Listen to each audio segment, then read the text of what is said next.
Yesterday, my area was, the weather forecast was saying that I was going to get a 1/4 inch of rain, but I actually got about an inch. And tomorrow it's supposed to rain again. It's supposed to be supposed to be a good thunderstorm coming in tomorrow, but you can see that the ground is completely saturated. Look at this animal right here. This is one of the animals that I believe is going to be ready for market pretty soon. You can see that conditioning on her. She looks very, very good.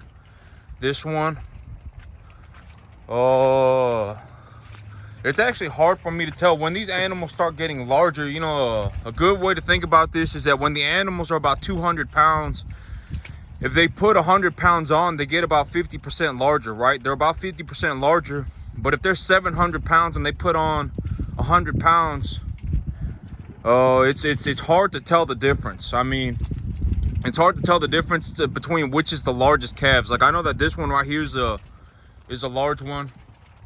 That one over there, she's a large one. And I believe that this one right here is the other large one. But this one, she a little bit smaller.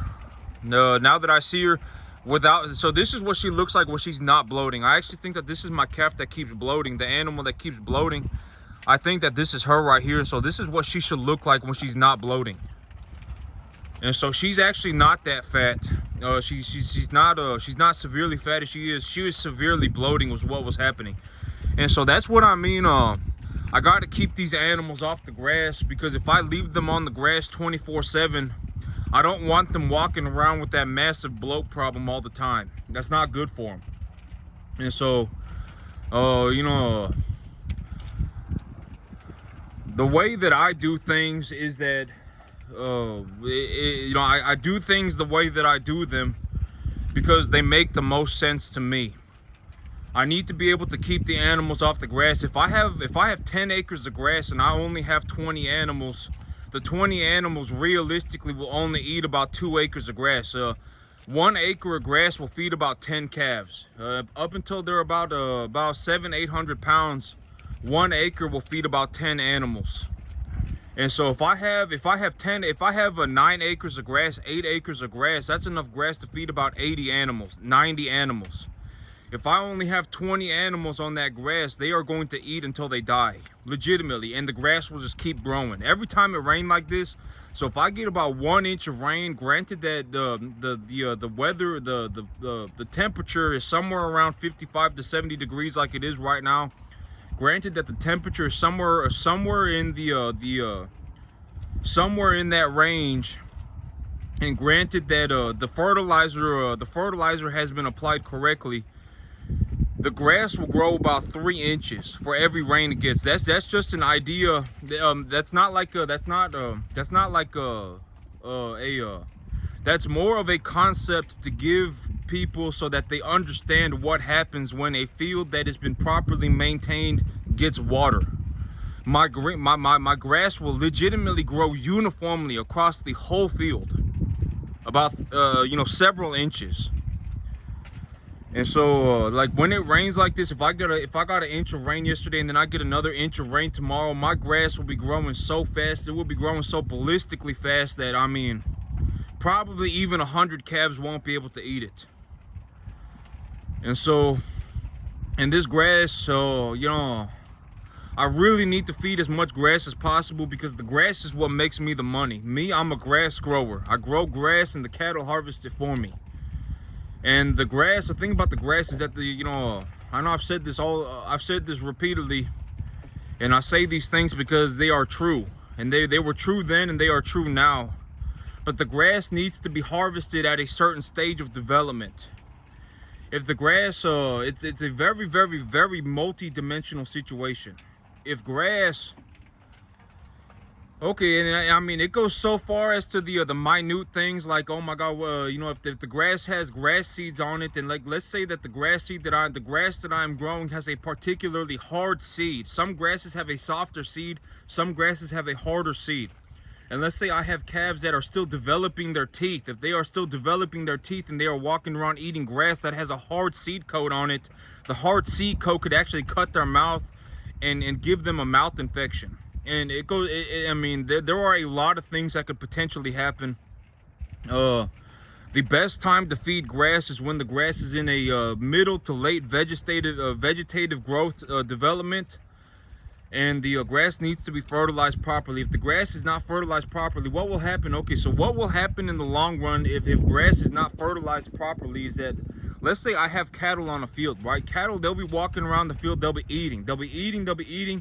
And what is happening to the field, right? The grass that is currently on the field, the plant material in general that is on the field, is absorbing the mineral concentration, is absorbing the minerals out of the soil through their roots. So they are absorbing minerals throughout their roots. They are metabolizing the minerals. The plant material is growing. The cattle are walking around eating the harvested minerals. Essentially, the plant material harvests the minerals out of the soil. The cattle walk around and they'll eat the grass, which has harvested the minerals. So when the cattle eat the grass that they consume will be digested by their bodies, and the minerals that are in the grass will be absorbed by the animal, which allows the animal to grow and collect their vitamins and nutrients and stuff like that. You know, the calcium, the calories, everything. And so the cattle will eat the grass, and what will ultimately happen is that the plant material in the ground, if I do not replace the mineral concentration in the ground, what will happen is that the plant material will absorb the minerals out the ground. The cattle will eat the grass, and then once and eventually what will happen is that there will not be any minerals in the ground for the plant material to grow, and then I'll just end up with a patch of dirt. I'll just end up with a large patch of dirt. That's what will end up happening. And so you know, because there's not enough minerals in the ground to sustain a large amount of plant growth, because all the minerals that were being collected by the plant material in a situation where there aren't cattle, the plant material would die, right? It would die and it would decompose back on the field and re-release the minerals back into the soil. But in a situation where there is an external source, right? Cattle are walking around and eating the grass.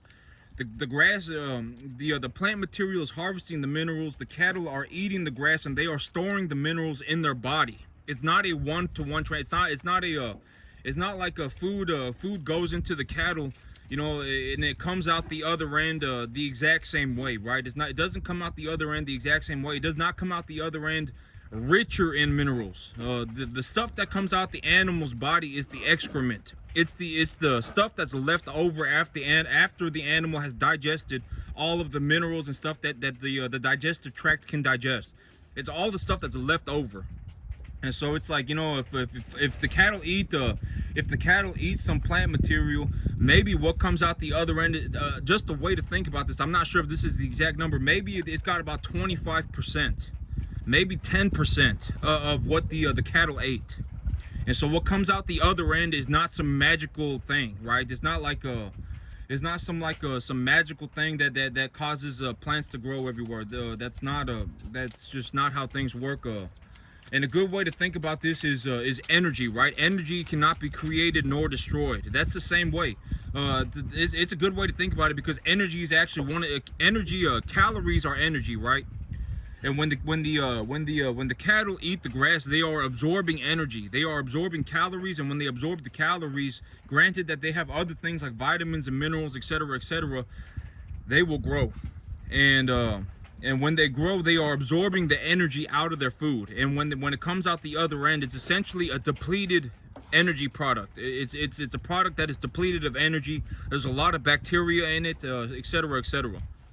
And so ultimately what will happen on a field is that if a field is not maintained properly, if it's not fertilized properly, and there was an external source harvesting the stuff off of the field, eventually the field will become so depleted that it will no longer grow plant material.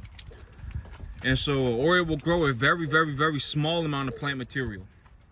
And so that's also another very, very important concept for fertilizer. Fertilizer, you know, I'm not saying that people should go out and throw fertilizer all over the place.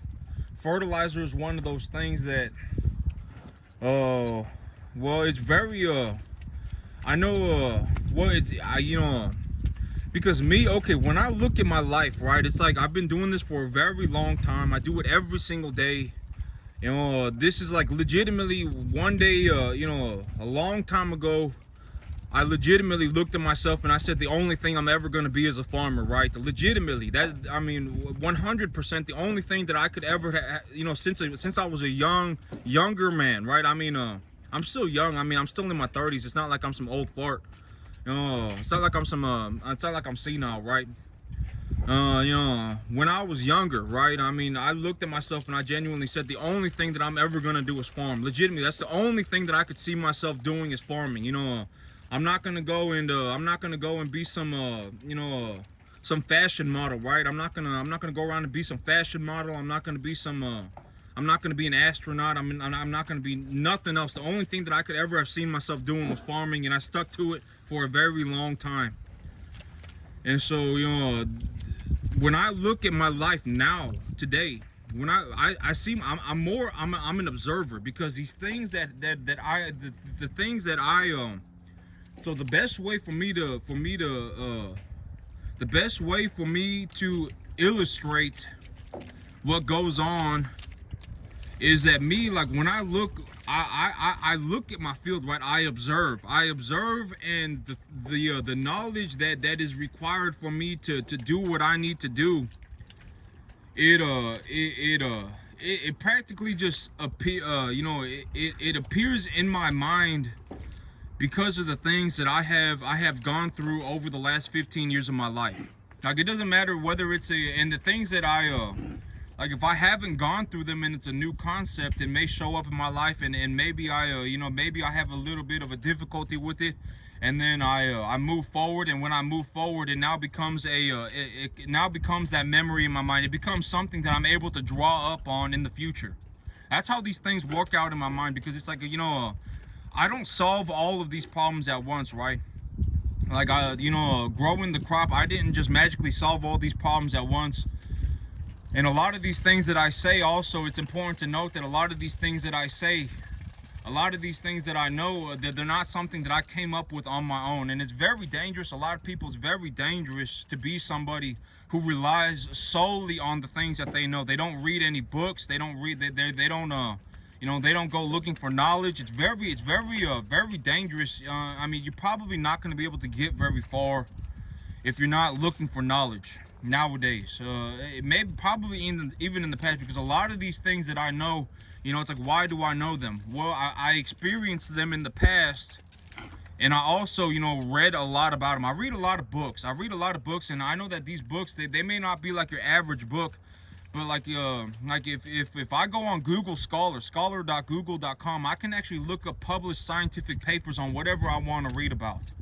Oh, this cultivar of grass, when it was when there was 150 pounds of nitrate applied in the spring and 75 pounds of nitrate applied in the fall, and there was an average rainfall of 35 inches a year, and then there was a groundwater reservoir, you know, whatever, several feet down from the ground, when the nitrate samples were taken from the groundwater during these experiments, we found that there was less than 3 ppms of nitrate in the groundwater when the nitrate was applied at 75 pounds in the fall and 150 pounds in the spring. But the nitrate levels rose to 10 ppms when we did 150 pounds in the fall and 150 pounds stuff like that. You can read all this stuff on the internet for free nowadays. You don't even have to go to a library. If you just want to learn, you can literally get on the internet and read this stuff for free. It's not going to cost any money. And so, you know, and so it just it teaches people, reading stuff like that, it really taught me how to think about my farm, and how to think about the things that are going on a farm. Because a lot of these things, it's like, yeah, I do have my own experiences, you know. A lot of this, one of my greatest experiences that I have is that I'm the ability to look at plant material and diagnose plant material by looking at the plant material itself, right? That's one of the greatest advantages that I personally have, and that's something that I taught myself. But even that, I'm not even going to say I taught myself that, because I taught myself that by you know, by looking. I essentially looked at picture books. You know, it's this simple. Like books to learn how to diagnose plant material. Why do I look for broadleaf plants when it's 55 to 70 degrees Fahrenheit outside and there's an average of 3.5 inches of rain a month? And if the broadleaf plant is about a foot tall, granted that the broadleaf plant is not massively tall and it does not require a massive amount of nutrients, a massive amount of resources. You know, if I got a sunflower plant that is 6 foot tall on my field, it's going to need different minerals than a grass plant, right? I mean, it's going to need different. There's more biomass to the sunflower plant than there is the grass plant. And so, you know, why do I go around when it's 55 to 70 degrees Fahrenheit outside and there's 3.5 inches of rain on the ground? And why do I look for broadleaf plants that are about a foot tall? Usually, you know, like I got a lot of sagebrush that grows on my field. And when I look at that sagebrush, usually sagebrush and stuff like that, the small broadleaf plants are the best plants to get data on. Because the small broadleaf plants is more like, it's not, you know, some of these broadleaf plants like a sunflower is a good example, will grow like 6-7 feet tall. And so, you know, the mineral requirements for that sunflower are going to be different than the grass. And so usually, like when I and also like if I'm growing grass, right? If I'm growing grass usually has a different nitrogen, phosphorus, potassium, sulfur ratio requirement, calcium requirement than a broadleaf plant will. A broadleaf plant generally requires more nutrients to develop properly. And so if I go across the field and I see a broadleaf plant in an ideal situation, in more of an idealistic situation, what I would want to see is that the broadleaf plant is having a little bit of a phosphorus deficiency, particularly phosphorus. Usually phosphorus deficiency is usually the things that is usually the one thing that I would want a deficiency in on the broadleaf plant. But if the grass still looks okay and the broadleaf plant has a phosphorus deficiency, that is what I would consider a good thing, because then it's like, okay, my phosphorus levels are not too high. And phosphorus costs a lot of money. Like if I was gonna put phosphorus, you know, like nitrogen, if I were to put nitrogen on a field, I could buy a tonnage of urea. You know, like this fertilizer that I bought, 33 pounds nitrogen, and 12.5 pounds sulfur. It's a 1-to-1 mix of ammonium sulfate and urea, and I paid $515 a ton for it. But if I were to go and buy like a 1717, it could cost me like a 20% more. I could end up paying $650 a ton. And the thing about 1717 is that it's 17 nitrogen, 17 phosphorus, 17 potassium, and 7 sulfur. And if I need to put that $650 a ton, so I'm paying more for the fertilizer. But not only am I paying more for the fertilizer, I'm also probably going to have to go over it and put more fertilizer on it that is not so heavily ratioed towards the phosphorus. And so you know, I may end up spending if I had, you know. And at the end of the day, it's like, you know, if I put 17 or 50 pounds of phosphorus on the field, you know, I don't want to be putting 50 pounds of phosphorus on the field every single month, right? That's not if I put 50 pounds of phosphorus on the field every single month, that is going to ultimately something not is going to happen. Something not good is going to happen. The grass will likely stop growing, more than likely. And so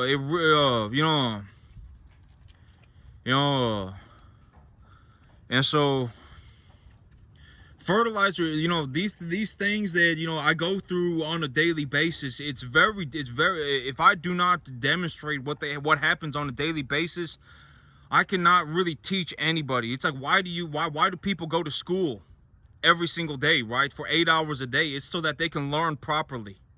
And it's the same thing with anything. It's the same thing with farming. It's the same thing with anything else. Why is it so important to do everything daily, every single day? You know, why do I live where I work?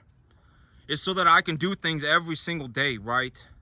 I mean, you know, because these things, like the things that I went through throughout the 15 years of my life to get where I am today, I'm not able to just make a 2-hour presentation and say, this is what I go through, and if you do it exactly this way, you'll be able to be like me. You'll wake up one day and you can go and you can make your $30,000 a month as well.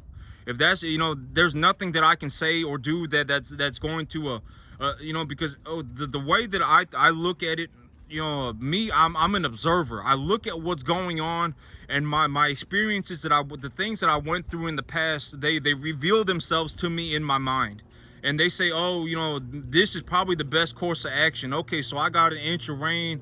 I'm anticipating an inch of rain. I haven't got any rain in 2 weeks. The last time I put fertilizer on my field, I put 50 pounds of nitrogen on my field. So if I got 2.5 inches of rain after I put that 50 pounds of nitrogen on my field, and I put that nitrogen fertilizer on my field at a ratio of 25 parts nitrogen, 5 parts phosphorus, 15 parts potassium, and 7 pounds sulfur.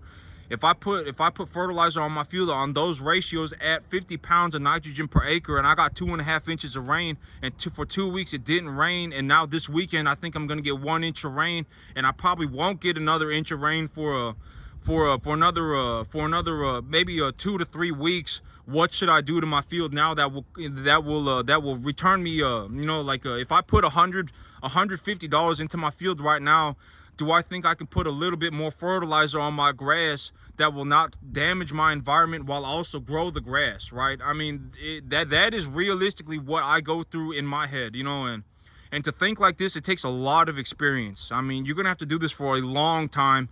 A lot of people are plenty smart. A lot of people, they are plenty smart enough. Don't ever be the person who does not believe that you can do something. Because if you believe that you can't do something, you're not going to do it. I guarantee it. You have to believe, you got to just put yourself in the direction. Oh man, if I do this for 15 hours a day for 15 years, I can end up somewhere like this. It may not be exactly this, but it may be something like this.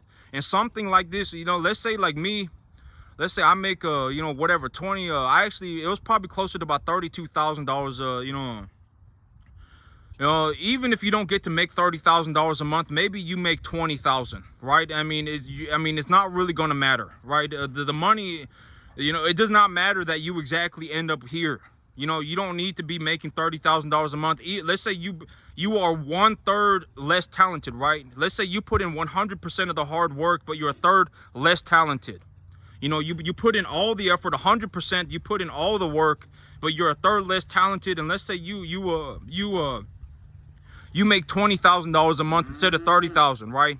You're still going to be just fine. I mean, the $20,000 a month, the $30,000, the money does not matter at the end. At a certain point, the money becomes so, when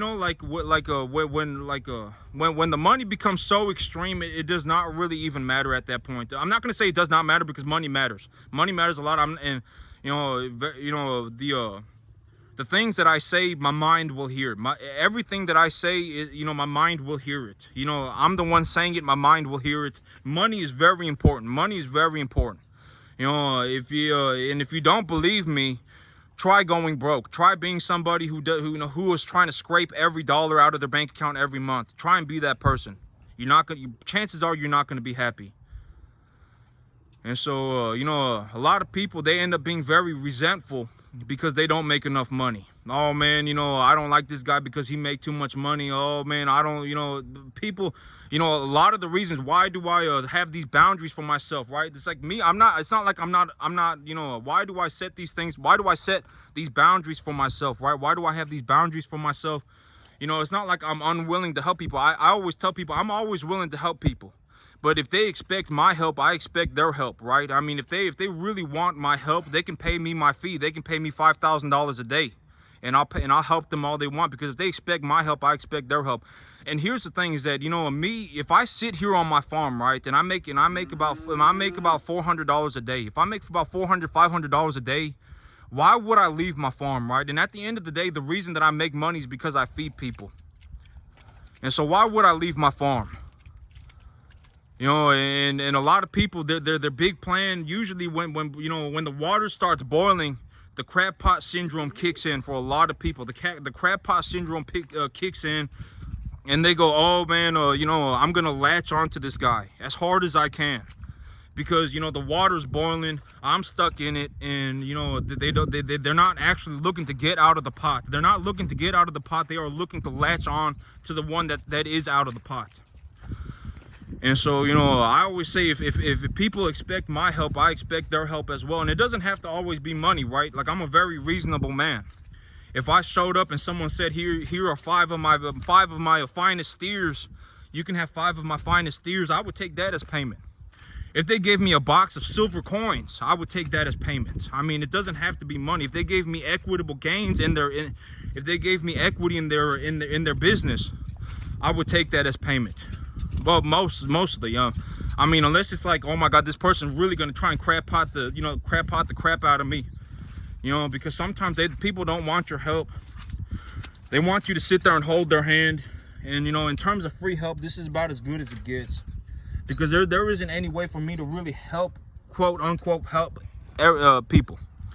You know, because I can't do things for people at the end of the day. Like, I'm not somebody's slave, right? I'm not gonna sit here and work for free. You know, I got money to make. If I just sit here in my backyard, I'll make $400 a day. So, I mean, maybe even more. And so, I mean, it just is what it is, right? But that's it for me today, YouTube. Y'all have a good one.